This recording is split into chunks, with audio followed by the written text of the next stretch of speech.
Alright, so now that we've seen autosomal dominant diseases, the next category of inheritance and genetic diseases that I wanted to discuss are autosomal recessive diseases. Once again, autosomal, that means that the gene involved in this disease is somewhere on chromosomes 1 through 22. Recessive, now it's the recessive allele of the gene that is responsible for the disease. So once again, autosomal recessive, that phrase gives you a lot of information. Now, number one, autosomal recessive diseases are more common than autosomal dominant diseases are. And what I mean by that is that while there are a couple of hundred autosomal dominant diseases that exist, there are several thousand autosomal recessive diseases out there. So there are just more autosomal recessive diseases out there than autosomal dominant diseases. And one major reason why is because of people with the heterozygous genotype. If you have the genotype big A little a for an autosomal recessive disease, you do not have the disease. You are phenotypically normal. And the reason why, remember, is because you have that one copy of the dominant allele, so you're going to have the dominant phenotype instead of having the recessive phenotype and therefore having the disease. That being said, though, we do have a special name for people with the heterozygous genotype. We call them carriers. And the reason why we call them carriers is because even though someone with a heterozygous genotype does not have the disease, they still carry that recessive allele that they can potentially pass on to their offspring, and therefore their offspring could potentially have the disease themselves. So this is the basic concept of how autosomal recessive diseases work. And I want to give you an example of a recessive disease before we do a Punnett square. And this example is one that we've seen before in class all the way back in Chapter 3, which is Tay-Sachs disease. Remember, this was a defect in the lysosome that prevented the lysosome from digesting lipids, and it's a really horrible disease, and it kills people by the age of about 3 to 5 years of age. Now, one of the things I said is that you don't have to worry about ever having Tay-Sachs disease, but you could potentially have a child with the disease, and that is because Tay-Sachs is a genetic disease. This is something that you are born with, so you're not going to just wake up tomorrow and all of a sudden have Tay-Sachs. You have to be born with it. So I want to go through the most classic example of a Punnett square when dealing with an autosomal recessive disease like Tay-Sachs, which is when both parents are carriers. When both parents have the heterozygous genotype, neither parent has the disease, they both look totally normal, but in this scenario they both happen to just be carriers. Let's do the Punnett square. Big A and little a for the sperm cells, big A, little a for the egg cells. Fill out the 2x2 grid.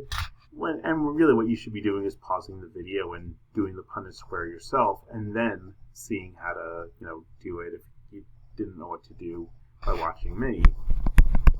Big A, big A, big A, little a, big A, little a, little a, little a. I'm going through this a little bit faster. We've done a bunch of Punnett squares already, so I'm just speeding up the process along.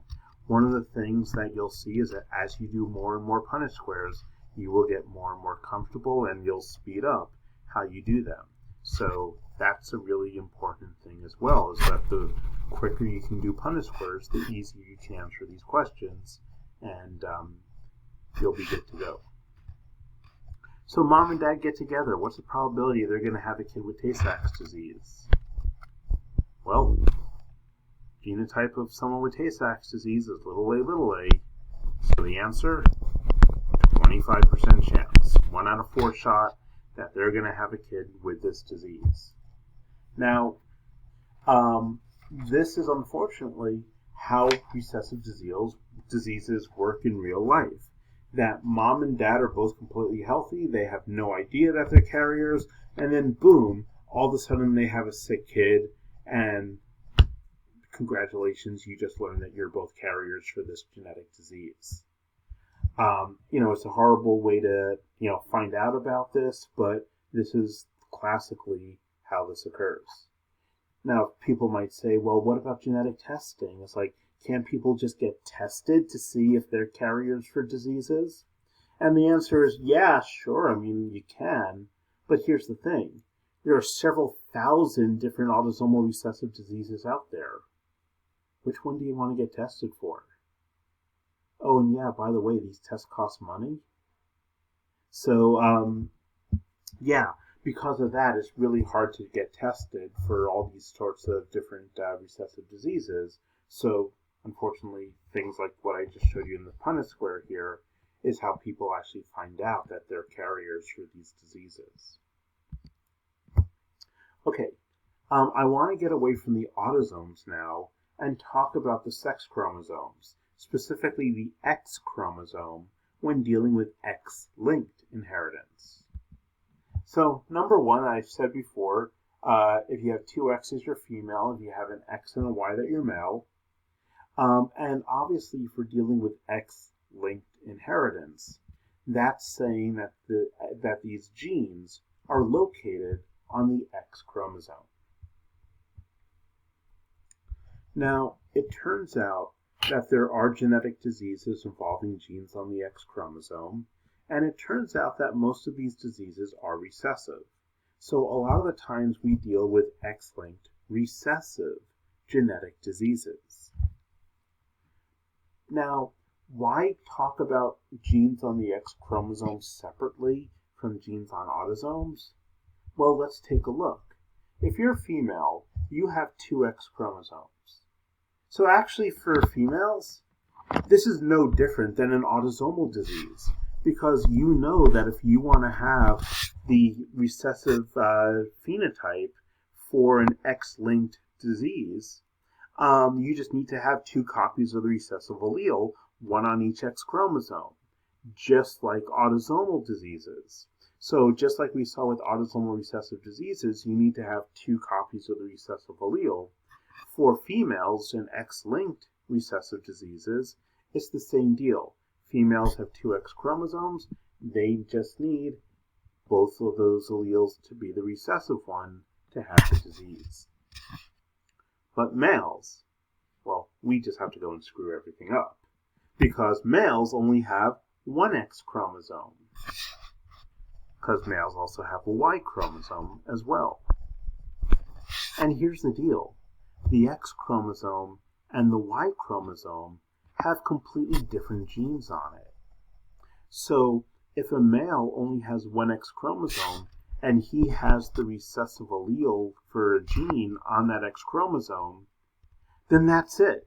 There's no second copy of the gene to cover up this recessive allele right here. That's it. The male's got the recessive allele, he's got the recessive phenotype, and we're done. So because males only require one recessive allele on the X to have the disease, whereas females, because they have two copies of the X chromosome, require both copies of the gene to be recessive to have the recessive disease, it turns out that males basically have a lower bar for getting these X-linked recessive diseases, and therefore males are more likely to be affected. Males just need one recessive allele, females need two recessive alleles, so it's easier for males to be affected with X-linked recessive diseases than females. Let's take a look at an example, not of a disease, but of a condition that is X-linked recessive, which is red-green color blindness. That there are people who cannot tell the difference between shades of red and shades of green. And it turns out that approximately 10% of all males are red-green colorblind. So 1 out of 10 males are red-green colorblind, but approximately 1% or 1 out of 100 females are red-green colorblind. So if you just look at these percentages, these are definitely showing you that, yes, a lot easier for males to be affected than females to be affected. Now, when dealing with X-linked recessive inheritance, we're going to do a Punnett square, But we are going to write the alleles a little bit differently because we need to show that these alleles are located on the X chromosome. So the way we do this is we have an X to represent the X chromosome and a superscript, in this case a big B, to represent the dominant allele, X superscript little b to represent the recessive allele, and Y for the Y chromosome. Because remember, in males, the X and the Y chromosome do pair up with each other during meiosis, so we do need to keep track of the Y chromosome because, number one, this is going to help determine if the child is going to be male or female, and number two, well, it pairs up with the X chromosome during meiosis anyway, so we need to keep track of it. All right, let's go ahead, do a Punnett square for red-green color blindness, and we'll go with a pretty common scenario, which is to let's say that dad is not colorblind, that dad has normal vision. Well, because red-green color blindness is a recessive condition, and dad does not have it, his X chromosome is going to have the dominant allele, so it's going to be X big B, and because he's male, he has a Y chromosome. Now let's say mom is a carrier.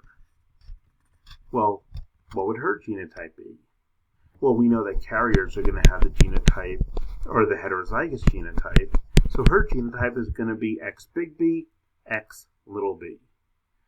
Okay, so let's figure out the genotypes of the sperm cells. Just separate these alleles from each other. So X big B and Y. And for the egg cells, X big B, X little b. Now, just to let you know, before you do the Punnett square, I am going to be writing the genotypes in here as always, but I'm going to be writing them a little bit smaller because I want to save some room in these 4 boxes to write in some other stuff. So that being said, let's figure out the genotypes of these potential kids. So the one in the upper left is X big B, X big B, X big B, X little b for this one, X big B, Y, and X little b, Y. So once again, even though these alleles are written a little bit differently, even though we're dealing with both the X and the Y chromosome here, the mechanics of doing the Punnett square are all the same. But now how I want to do the analysis of this Punnett square, that's where things get a little bit different. So let's start off with the upper left-hand corner. Is this kid here male or female? Well, 2 X chromosomes, female. So what about her vision? Does she have normal vision or is she colorblind? Well, this kid's going to have normal vision. Upper right, male or female? Female. And vision? Normal. She's going to have normal vision, but she's a heterozygous genotype, so we'll call her a carrier. Remember, carriers do not have the disease, but they could potentially have kids with the disease. By the way, mom is a carrier. Okay, lower left. This one is male and normal vision, not colorblind. And in the lower right-hand scenario, he is male, but this boy is colorblind. All right, so that being said, mom and dad get together and have a kid. What's the chance the kid's going to be colorblind? Well, it seems like the answer is just 25%. But we can do a little bit better than that. Because what I want to do is to put a line right here. And by putting a line right here, we separate out the potential options for the daughters from the potential options from the sons. So you can see that in no scenario will they ever have a daughter who is colorblind.